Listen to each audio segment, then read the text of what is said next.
So my permanent residency card video almost reached 7,000 views. Thank you guys so much for watching it and also for your warm words and encouragement.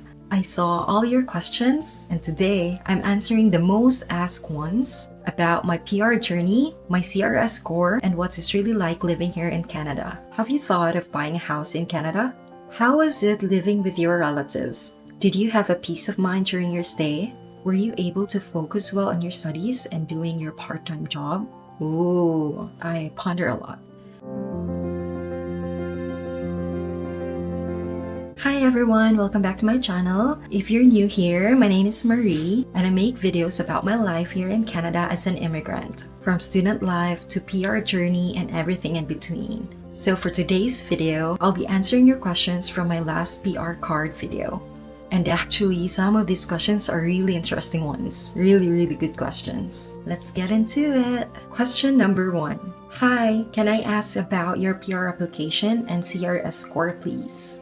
Okay, so my CRS score was 536 points and I applied through Canadian Experience Class through Express Entry Pathway. So my score was a combination of my highest educational attainment, my Canadian education, my Canadian work experience, my foreign work experience, my IELTS score, and my age. So every factor really adds up. So it actually depends in your situation. So if you guys want, I can make a full video for the actual breakdown of my CRS score and also to provide some tips. Question number 2. Does your 530 plus CRS include only 1 year or 2-year work experience? So actually, my CRS score includes 1 year of Canadian experience and my previous work experience back home, which is 4 years. So actually, the Canadian experience really helps a lot. Even though it's only a year, your score will really add up. So even if like the difference is only 1 year or 2 years, it will really make a huge difference. So if your PR is really your goal, planning your experience early is really recommendable. Question number 3. Did you do Masters in Canada and had foreign work experience? So I didn't do Masters in Canada. I took the Post-Baccalaureate Diploma in Operations and Supply Chain Management, which is 2 years in Kwantlen Polytechnic University. But I have an MBA degree back home in the Philippines, in which it was assessed by the World Education Services or the WES Canada. So apparently they assess my bachelor's and my master's degree back home, in which they assess which is equivalent to bachelor's degree and master's degree here in Canada. So after they assessed it, I decided not to do another master's degree. Instead, I did the 2-year post-baccalaureate diploma in operations. And yes, I had foreign work experience, which is 4+ years back home in the Philippines, and that really boosts my CRS score. But just so you know that you don't need a master's degree, but it will really help your score a lot. Question number 4. Hi dear, was your education free? Unfortunately, no. How I wish it was, but it wasn't. So international student tuition fees here is really expensive. So it is actually equivalent to 3 times what is actually paid for permanent residents and citizens here. So that's why most students here work part-time jobs while studying to support themselves and to have some buffers. So if you're planning to study here, financial preparation is really important. So for your context, during my time, the tuition fee for the 2-year post-baccalaureate diploma in Operations and Supply Chain Management in Kwantlen Polytechnic University is around 26,500 Canadian dollars. So this amount does not include yet if you have any scholarships. So personally, what I did was I got it from my savings and I also borrowed money from my sister, in which I'm currently paying off. Question number 5. Have you thought of buying a house in Canada? Oh, actually, yes. I've definitely thought about it, especially now that I'm now a PR, since I can already apply for any mortgages. But realistically, housing here is really expensive. So right now, as of the moment, I'm saving and planning for long term. But who knows? Question number 6. How was it living with your relatives? Did you have a peace of mind during your stay? Ooh. Oh, this is really an interesting question. I ponder a lot.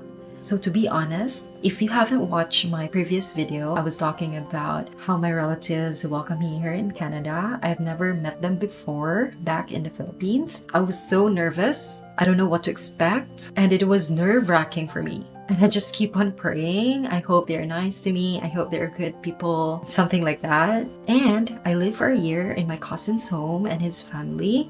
And thankfully, they are so nice. And I'm so grateful for them. They're such wonderful people. And I'm also thankful because it really made me save a lot of money too for rent. And also, they cooked a lot of good food. My nephew and nieces too were so nice to me. They're so sweet. So my experience in Canada is really very new and unique and very different from what I experienced back home. And also, to be honest, it is always not easy since I have to adjust and also to respect their space. And sometimes you also need your own space from time to time. So I will say it's really challenging, but for sure there's a lot of perks. And I really do believe for delayed gratification. I think I prefer to suffer now and sacrifice a little bit in order to save a lot in the future. So I had a peace of mind financially, but there were also adjustments emotionally. But I would say it's really a wonderful experience. And what I like about it is that they helped me a lot in adjusting in Canada. They gave me a lot of tips. And also the best part is you'll not feel homesick because they're always there. You can always have someone to talk to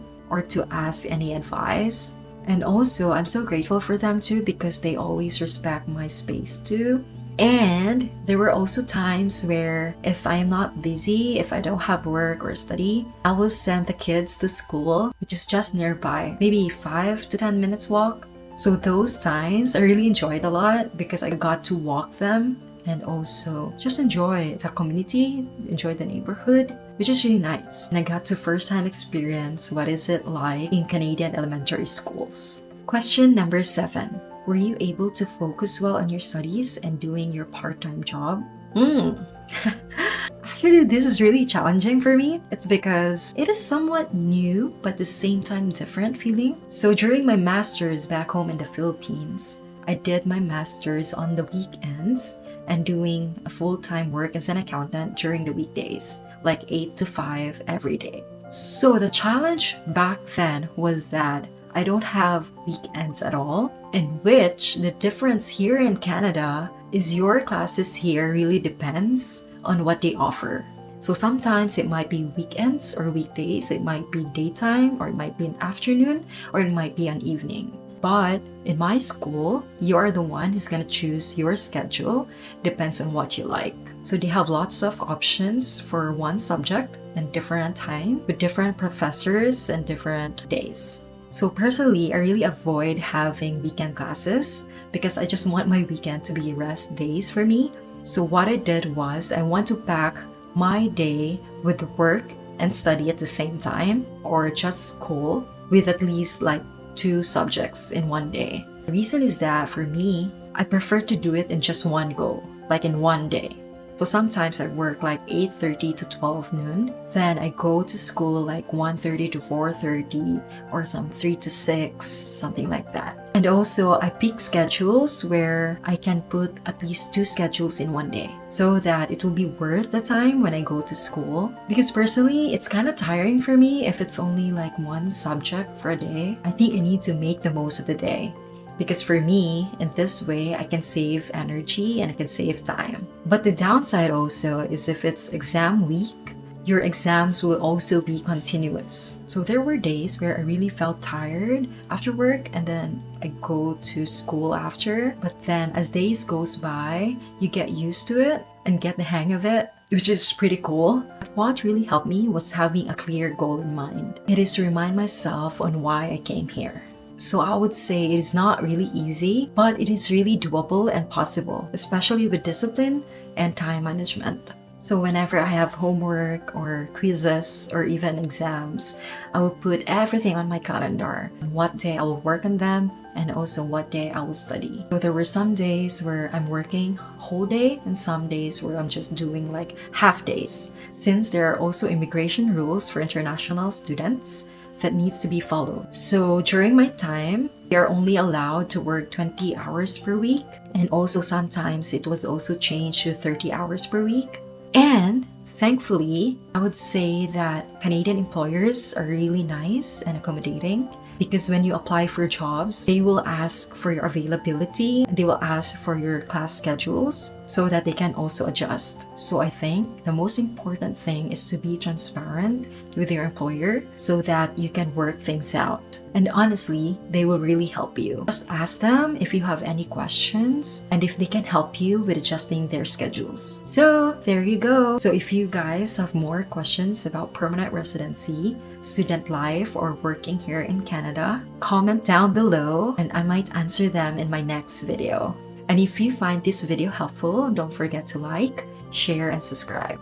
And I'll see you in my next one. Bye bye!